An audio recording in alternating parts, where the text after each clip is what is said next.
nakalaya mula sa Ehipto, ang mga Israelita ay naglakbay patungo sa lupang pangako. Ngunit sila'y nagreklamo, nag-alinlangan at sumuway.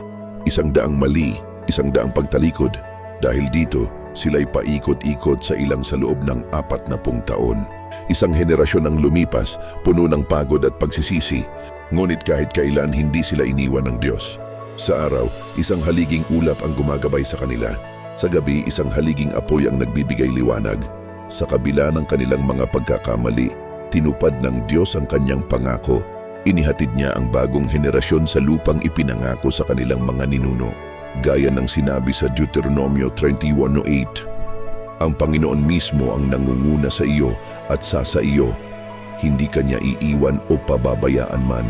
Kahit gaano katagal ang proseso, darating ang pangako ng Diyos. Huwag kalimutang mag-subscribe para sa iba pang kwentong tulad nito. Pagpalain ka at ang iyong pamilya